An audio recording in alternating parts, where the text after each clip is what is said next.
News নির্ভীকের পক্ষ থেকে সকলকে শুভেচ্ছা, অভিনন্দন, ভালোবাসা জানিয়ে নিউজ নির্ভীকে সকলকে স্বাগত জানাচ্ছি। আপনারা দেখছেন নিউজ নির্ভীক। আর আজ কম বেশি সন্ধে 6টায় দেখুন ইসরায়েল বাহিনী এবং হামাসের মধ্যে গাজা যুদ্ধ নিয়ে এখনো পর্যন্ত জয় পরাজয়ের তথ্য উপাত্ত সমৃদ্ধ বিশেষ একটা প্রতিবেদন, যার শিরোনাম হচ্ছে গাজায় হামাসের জয় হচ্ছে। বিস্তারিত প্রতিবেদনে যাওয়ার আগে শুধু একটা কথা বলে রাখবো।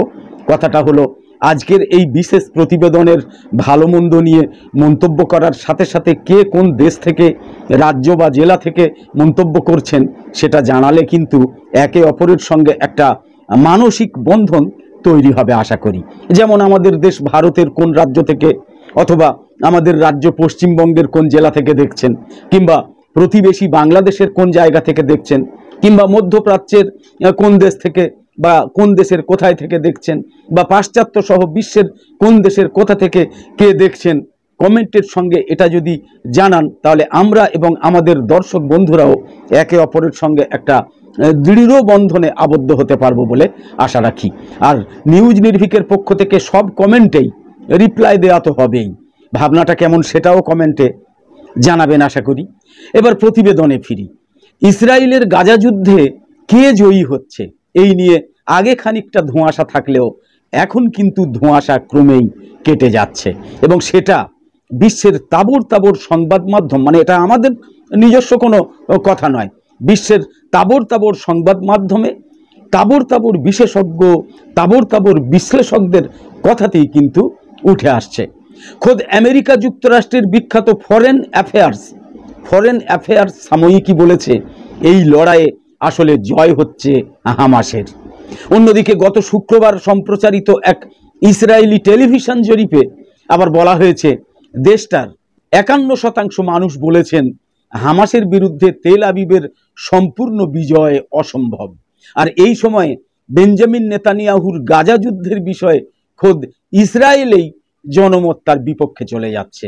এই সময়ে তার পক্ষে রয়েছেন মাত্র 28% ইসরায়েলি। 63% মানুষ মনে করেন বেঞ্জামিন নেতানিয়াহু যেভাবে যুদ্ধ পরিচালনা করছেন তা একেবারেই গ্রহণযোগ্য নয়। দেশটার অভ্যন্তরীণ গোয়েন্দা সংস্থা শিনবেতের সাবেক প্রধান ডিসকিন তো বলেই দিয়েছেন যে বেঞ্জামিন নেতানিয়াহু হচ্ছেন ইসরায়েলের এযাবৎকালের সবচেয়ে জঘন্য বাজে প্রধানমন্ত্রী। তার মানে এতেই স্পষ্ট যে বেঞ্জামিন নেতানিয়াহু এই যুদ্ধে জয় পাচ্ছেন না। আমেরিকান ম্যাগাজিন ফরেন অ্যাফেয়ার্স নিশ্চিত করেছে যে হামাস আন্দোলন 7ই অক্টোবর 2023 সময়ের চেয়ে এখন অনেক বেশি শক্তিশালী হয়ে উঠেছে, এবং ফিলিস্তিনিরা যে কারণ বা যে উদ্দেশ্যে লড়াই করছে সেটা আরো জনপ্রিয় এবং গ্রহণীয় হয়ে উঠেছে। ম্যাগাজিনটা এক প্রতিবেদনে বলেছে গাজা উপত্যকায় 9 মাস ধরে ইসরায়েলি যুদ্ধ অভিযানের পর হামাস পরাজিত হয়নি, এমনকি তারা পরাজয়ের ধারে কাছেও নেই, বলেছে আমেরিকান ম্যাগাজিন ফরেন অ্যাফেয়ার্স, আমাদের কথা নয়। এতে উল্লেখ করা হয়েছে ইসরায়েল 40,000 সৈন্য নিয়ে গাজা উপত্যকায় আক্রমণ করে গাজা উপত্যকার জনসংখ্যার 80% মানুষকে বাস্তুচ্যুত করেছে, 37,000-এরও বেশি ফিলিস্তিনিকে হত্যা করেছে, উপত্যকায় কমপক্ষে 70,000 টন বোমা ফেলেছে, গাজার অর্ধেকেরও বেশি ভবন ক্ষতিগ্রস্ত হয়েছে, এবং উপত্যকায় সীমিত প্রবেশ অধিকারে অঞ্চলটা জল, খাদ্য এবং বিদ্যুৎ থেকে বঞ্চিত, যা সমগ্র জনসংখ্যাকে অনাহারের দ্বার প্রান্তে নিয়ে গিয়েছে। আমেরিকান রাষ্ট্রবিজ্ঞানী রবার্ট পেপ ফরেন অ্যাফেয়ার্সের এই প্রতিবেদনে স্পষ্টতই বলেছেন যে হামাসের জয় হয়েছে এবং ইসরায়েলের কৌশল ব্যর্থ হয়েছে। তিনি ব্যাখ্যা করেছেন যে ইসরায়েলি নেতারা ক্রমাগত দাবি করেছেন যে তারা হামাসকে পরাজিত করার এবং এর ক্ষমতা দুর্বল করার কাছাকাছি, কিন্তু এখন যা স্পষ্ট হয়েছে সেটা হলো হামাসের শক্তি আসলে বাড়ছে। ইসরায়েলের কৌশলের মূল ভুলটা কৌশলের ব্যর্থতা নয়, বরং বিপর্যয়কর ব্যর্থতা ছিল হামাসের শক্তির উৎস সম্পর্কে একটা গুরুতর ভুল ধারণা, যা ইসরায়েলের ব্যাপক ক্ষতি করেছে। গাজার ওপর যে গণহত্যা এবং ধ্বংসযজ্ঞ ইসরায়েল চাপিয়েছে তা তারা বুঝতে ব্যর্থ হয়েছে। এর মাধ্যমে তারা আসলে কেবল প্রতিরোধের শক্তিকেই বাড়িয়েছে। এর নানাবিধ ক্ষতি সত্ত্বেও হামাস এখনো গাজা উপত্যকার বিশাল এলাকা নিয়ন্ত্রণ করে, যেখানে বেসামরিক লোকজন এখন কেন্দ্রীভূত। সাম্প্রতিক ইসরায়েলি মূল্যায়ন অনুসারে হামাসের এখন গাজা উপত্যকার উত্তরাঞ্চলে প্রচুর সংখ্যক যোদ্ধা রয়েছে। তারা ভেবেছিল যে এই অঞ্চলগুলো গত শরতে ইসরায়েলি সেনাবাহিনী দখল করেছিল। রবার্ট পেপ উল্লেখ করেছেন যে হামাস এখনো ইসরায়েলে আঘাত হানতে সক্ষম এবং সম্ভবত এর 15,000-এর বেশি সজ্জিত যোদ্ধা রয়েছে এবং তার ভূগর্ভস্থ টানেলের 80% বেশি নেটওয়ার্ক এখনো পরিকল্পনা, অস্ত্র সংরক্ষণ এবং পরিবহনের ব্যবহারের উপযুক্ত। গাজায় হামাসের ঊর্ধ্বতন নেতৃত্ব অক্ষত। রবার্ট পেপ বলেছেন, গাজা উপত্যকায় ইসরায়েলি বোমাবর্ষণ এবং স্থল আক্রমণ ফিলিস্তিনিদের জনসমর্থন কমায়নি, বরং প্রতিরোধের প্রতি সমর্থন আগের চেয়ে বাড়িয়ে দিয়েছে, বেড়েছে, বিশেষ করে পশ্চিম তীরে, যা ইঙ্গিত দেয় যে হামাস ফিলিস্তিনি সমাজের বিভিন্ন অংশে ব্যাপক সাফল্য অর্জন করেছে। একজন আমেরিকান কর্মকর্তাও সিবিএসকে নিশ্চিত করেছেন যে গাজা যুদ্ধের পরবর্তী সময়ের জন্য ইসরায়েলের কোনো পরিকল্পনা না থাকায় তারা হামাসকে ধ্বংস করার লক্ষ্য অর্জনের কাছাকাছি নেই। এর আগে ইসরায়েলি সেনাবাহিনীর মুখপাত্র ড্যানিয়েল হাগারি বলেছিলেন যে হামাস আন্দোলনকে ধ্বংস করার বিষয়ে আলোচনায় ছাইয়ের বিচ্ছুরণ যোগ করেছেন। হাগারি বলেছেন, ফিলিস্তিনি সরকার যদি হামাসের বিকল্প খুঁজে না পায় তবে এই হামাসই কিন্তু থেকে যাবে, হামাসই কিন্তু থাকবে। আমেরিকান রাষ্ট্রবিজ্ঞানী ব্যাখ্যা করেছেন যে হামাসের মতো আন্দোলনের শক্তিমত্তা, অর্থনীতির আকার, সেনাবাহিনীর প্রযুক্তিগত বিকাশ, বিদেশি শক্তির সহযোগিতার মতো সাধারণ বস্তুগত উৎসগুলো থেকে কিন্তু আসে না, যেটা বিশ্লেষকরা রাষ্ট্রের শক্তি বিচার করার জন্য ব্যবহার করেন। বরং এই আন্দোলনের সবচেয়ে গুরুত্বপূর্ণ উৎস হলো এতে নতুন সংযুক্তির ক্ষমতা, বিশেষ করে নতুন প্রজন্মের যোদ্ধা এবং অপারেটিভদের আকৃষ্ট করার ক্ষমতা, যারা মারাত্মকভাবে মোটিভেটেড এবং তারা এর জন্য জীবন দিতে চায়। শেষ পর্যন্ত এটা আসে যে আদর্শ বা উদ্দেশ্যের জন্য তারা লড়াই করে তার প্রতি সেই জনগোষ্ঠীর সমর্থনের ব্যাপকতার ওপর। বিভিন্ন জরিপে দেখা যায় হামাসের প্রতি এই সমর্থন বাড়ছে, শুধু গাজাতেই নয়, পশ্চিম তীরেও বাড়ছে। পেপ বলেছেন, 9 মাসের কঠিন যুদ্ধের পর কঠোর বাস্তবতা স্বীকার করার সময় এসেছে। শুধু সামরিক পদ্ধতি হামাসকে পরাজিত করতে পারবে না। হামাস একটা রাজনৈতিক এবং সামাজিক আন্দোলন, যাতে পরাজয় নেই এবং শিগগিরই এটা অদৃশ্য হয়ে যাবে এমন কোনো সম্ভাবনাও নেই। এটা 7ই অক্টোবরের আগের চেয়ে আরও বেশি জনপ্রিয় এবং এর আবেদন আরও বেড়েছে। ইসরায়েলের সাথে যুদ্ধে হামাসের টিকে থাকার শক্তি যোগায়। ফিলিস্তিনি মতামতের সমীক্ষা হামাসের জন্য সম্প্রদায়ের সমর্থনের পরিমাণ মূল্যায়ন করতে সহায়তা করতে পারে। 7ই অক্টোবর থেকে গাজার জনসংখ্যা জরিপে অনেক তাৎপর্যপূর্ণ বিষয় দেখা যায়। অসলো চুক্তির পরে 1993 সালে প্রতিষ্ঠিত একটা পোলিং সংস্থা Palestine centre for policy and survey research, সংক্ষেপে যাকে বলে পিএসআর, সেই পিএসআর ফিলিস্তিনিদের ওপর বিভিন্ন সময় জরিপ চালায়। 2023 সালের জুন মাস থেকে সাম্প্রতিক 2024 সালের জুনের মধ্যে 5টা পিএসআর সমীক্ষা সম্পন্ন হয়েছে। এতে দেখা যাচ্ছে 7ই অক্টোবরের আগের তুলনায় এখন ফিলিস্তিনিদের মধ্যে হামাসের প্রতি রাজনৈতিক সমর্থন তার প্রতিযোগীদের তুলনায়, মানে ফিলিস্তিনে যে কটা সংগঠন আছে তার তুলনায় অনেক বেড়েছে। ফিলিস্তিনিদের মধ্যে হামাস এবং তার প্রধান প্রতিদ্বন্দ্বী ফাতার প্রতি 2023 সালের জুনে প্রায় কাছাকাছি সমর্থন ছিল, আর 2024 সালের জুনে এসে দেখা যাচ্ছে দ্বিগুণ ফিলিস্তিনি হামাসকে সমর্থন করে। ইসরায়েলি আক্রমণ ফিলিস্তিনিদের হামাসের প্রতি বিরূপ করেনি। গাজায় ইসরায়েলের বোমাবর্ষণ এবং স্থল আগ্রাসন ইসরায়েলের অভ্যন্তরে ইসরায়েলি বেসামরিকদের বিরুদ্ধে আক্রমণের জন্য ফিলিস্তিনিদের সমর্থন কিন্তু কমিয়ে দেয়নি হামাসের প্রতি, অথবা 7ই অক্টোবরের হামলার জন্য স্পষ্টতই হতাশাজনকভাবে সমর্থন হ্রাস করেনি হামাসের প্রতি। 2024 সালের মার্চ মাসে 73% ফিলিস্তিনি বলেছেন যে হামাসের 7ই অক্টোবরের হামলা চালানো সঠিক ছিল। এই সংখ্যা প্রত্যাশার চেয়ে অনেক বেশি। এমনকি 53% ফিলিস্তিনি 2023 সালের সেপ্টেম্বরে ইসরায়েলি বেসামরিক ব্যক্তিদের ওপর সশস্ত্র আক্রমণকে সমর্থন করেছিল। 7ই অক্টোবরের আগে হামাস একটা রাজনৈতিক শক্তি হিসেবে উত্থানশীল অবস্থায় ছিল না। বিস্তৃতভাবে ফিলিস্তিনদের দুর্দশা আব্রাহাম চুক্তির মাধ্যমে ইসরায়েল এবং আরব দেশগুলোর মধ্যে সম্পর্ক স্বাভাবিক করার চেষ্টা এই হতাশাজনক অবস্থার কারণ হতে পারে। 7ই অক্টোবর ইসরায়েলে অভিযানের আগে হামাসের সামনে অপ্রাসঙ্গিক হয়ে পড়ার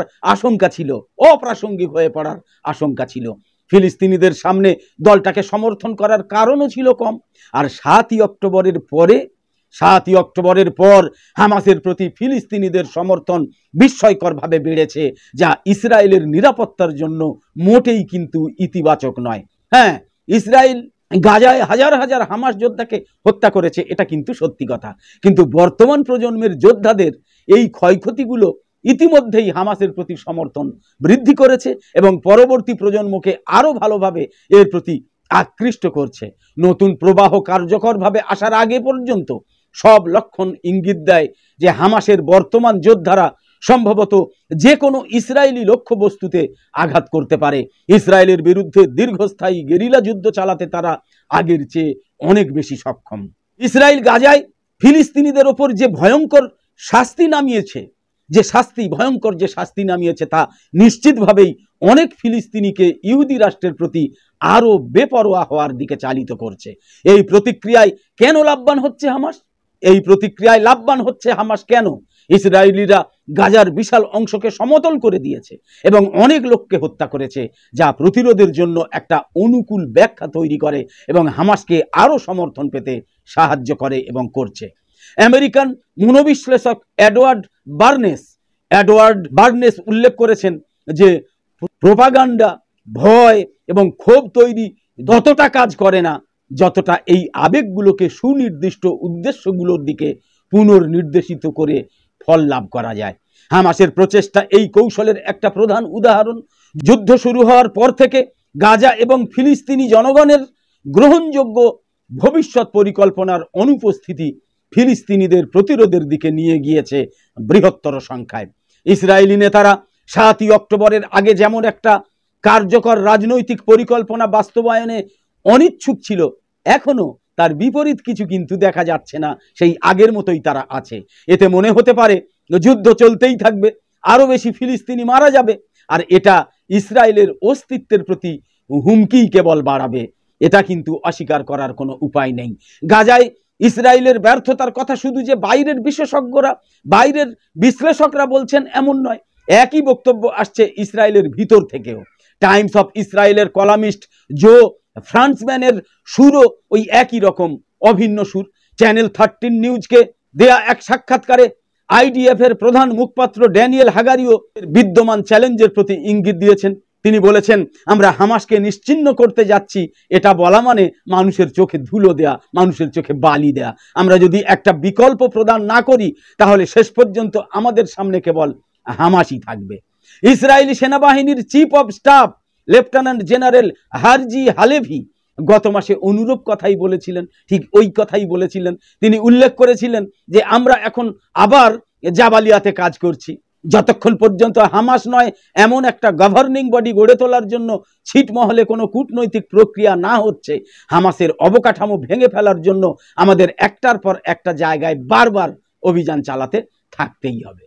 প্রতিরক্ষামন্ত্রী ইয়োব গ্যালান্ট এবং সাবেক যুদ্ধমন্ত্রী বেনি গ্যান্টজ উভয়েই গাজার জন্য একটা কৌশলের আহ্বান জানিয়েছিলেন। ইসরায়েলকে সম্ভবত এই মাসের শেষের দিকে রাফা যুদ্ধ শেষ করতে হবে। সেখানকার বাস্তবতা কি হবে এই প্রশ্নের একটা কার্যকর উত্তর প্রাসঙ্গিকভাবে সামনে আসবে যদি আইডিএফ মানে ইসরায়েলের সেনাবাহিনী আইডিএফ রাফা শহর থেকে সরে যায়, তাহলে ইসরায়েলের হাত থেকে গাজার নেটজারিম এবং ফিলাডেলফি এই দুটো করিডোরের নিয়ন্ত্রণ কিন্তু চলে যাবে। ইসরায়েল দৃশ্যত সেই নীতিগুলো পরিত্যাগ করেছে যেগুলো তার নেতারা যুদ্ধের শুরুতে হামাস হলো আইএস এবং হামাস আর থাকবে না যে কথা বলতো তা এখন আর সেভাবে বলে না। ইসরায়েলের সামনে এখন যুদ্ধ বন্ধ করার কোনো বিকল্প নেই। দেশটা গাজার একটা ফ্রন্টে যুদ্ধ শুরু করেছিল, এখন সেই যুদ্ধ বহু ফ্রন্টে ছড়িয়ে পড়েছে। পশ্চিমা তীরে প্রতিরোধ জোরালো হয়ে উঠছে। উত্তর ফ্রন্টে হিজবুল্লাহর সাথে যে কোনো সময় যুদ্ধ শুরু করতে প্রস্তুতি নিয়েও ভয়ে ভয়ে পিছিয়ে যাচ্ছে তেল আবিব। হুতি এবং ইরানের প্রতিরোধ গোষ্ঠীগুলো তাদের প্রতিরোধ বজায় রেখেছে। এই অবস্থায় ইসরায়েলের শুধু গাজা যুদ্ধেই ব্যর্থতার আশঙ্কা তৈরি হয়নি, সেই সাথে বরং বৃহত্তর যে ইসরায়েলের স্বপ্ন বাস্তবায়নে জায়নিস্টরা অনেক দূর এগিয়ে গিয়েছিল, সেটাও পিছলে পড়ে পা ভাঙা অবস্থা তৈরি হয়েছে। এই কারণেই বলা হচ্ছে গাজা যুদ্ধে হামাসেরই জয় হয়েছে, ইসরায়েলের নয়, হামাসেরই জয় হয়েছে। গাজাকে সমান করার চেষ্টা করেও জয় পাবে না ইহুদি রাষ্ট্রটা, বরং সেটা অষ্টম দশকে এসে চিরাচরিত বিলুপ্তির দিকে নিয়ে যেতে পারে ইসরায়েলকে। এই উপলব্ধি পশ্চিমে যেমন জোরদার হচ্ছে, তেমনি ছড়িয়ে পড়ছে ইসরায়েলেও। একদম শেষে বলি, জাতীয় এবং আন্তর্জাতিক বিষয়ক প্রতিবেদন প্রকাশের সময়টা পরিবর্তন করে রাত 10টার পরিবর্তে সন্ধ্যে 6টা করা হয়েছে। তার বদলে প্রতিদিন কম বেশি রাত 10টায় থাকছে নিউজ নির্ভীকের জনপ্রিয় খবরের অনুষ্ঠান ঝটপট 10টা খবর। বদলে যাওয়া সময় সন্ধ্যে 6টায় থাকছে মধ্যপ্রাচ্য সহ ইউক্রেন রাশিয়া যুদ্ধ নিয়ে, ইসরায়েল গাজা সংঘাত নিয়ে, ইরান ইসরায়েল বৈরিতা সহ বিশ্বের বিভিন্ন দেশের টাটকা বিষয় নিয়ে আন্তর্জাতিক প্রতিবেদন এবং ভারতের রাজনৈতিক অর্থনৈতিক বিষয় সহ বিভিন্ন বিষয় নিয়ে জাতীয় প্রতিবেদন থাকছে। গুরুত্বপূর্ণ বিষয়ের লাইভ সম্প্রচারও। নিউজ নির্ভীকের এইসব গুরুত্বপূর্ণ ভিডিওর নোটিফিকেশন পেতে সাবস্ক্রাইব এবং ফলো করে সাথে সাথে আমাদের আরও নতুন নতুন ভিডিও বানাতে উৎসাহিত করতে লাইক, কমেন্ট এবং শেয়ার করে নিউজ নির্ভীকের ইউটিউব চ্যানেল আর ফেসবুক পেজের সঙ্গে থাকুন। এর সাথে বিশেষ একটা অনুরোধও করব আপনাদের, সেটা হলো সাবস্ক্রাইবার আর ফলোয়ার হয়ে থাকলেও নিউজ নির্ভীক চ্যানেল বা নিউজ নির্ভীকের অনুষ্ঠান কিন্তু অবশ্যই নিয়মিত দেখার চেষ্টা করুন। কেননা ফেসবুক পেজের অনেক দর্শকই অভিযোগ করেন যে নিউজ নির্ভীকের অনুষ্ঠান তাদের কাছে ঠিকমতো পৌঁছয় না। আসলে আমরাও জানি যে ইউটিউবে নয়, ফেসবুক তাদের সাবস্ক্রিপশন বিক্রি করার জন্য বা অন্য যে কোনো কারণে হোক বেশ কয়েক মাস হলো ভিডিওর রেকমেন্ডেশন একদম বন্ধ করে রেখেছে বলা যায়। ফলে বেশিরভাগ দর্শকের কাছেই আমাদের ভিডিওর নোটিফিকেশন যে পৌঁছচ্ছে না সেটা আমরা বুঝতে পারছি। তাই বলবো নিউজ নির্ভীক নিয়মিত দেখুন। নিউজ নির্ভীক নিয়মিত দেখলে দেখবেন নিউজ নির্ভীকের সব অনুষ্ঠান তখন আপনি আপনাদের কাছে পৌঁছে যাচ্ছে। এরপরেও যদি নিউজ নির্ভীককে না দেখতে পান, তাহলে ফেসবুকে গিয়ে বাংলায় এবং ইউটিউবে গিয়ে বাংলায় অথবা ইংরাজিতে নিউজ নির্ভীক লিখে সার্চ করে দেখুন। ইউটিউবে ইংরাজিতে NEWSNIRVIK নিউজ নির্ভীক লিখে সার্চ করে দেখুন, অবশ্যই নিউজ নির্ভীক চ্যানেল পেয়ে যাবেন। আবার বলবো, ব্যতিক্রমী খবরাখবর সহ সব ধরনের ভিডিও এবং লাইভ সম্প্রচার দেখার জন্য অবশ্যই নিউজ নির্ভীকের সঙ্গে থাকুন আর নিউজ নির্ভীকে চোখ রাখুন। তো আপাতত শেষ করছি, পরের পর্বে আবার দেখা হবে। সকলে খুব ভালো থাকুন, সুস্থ থাকুন, ধন্যবাদ।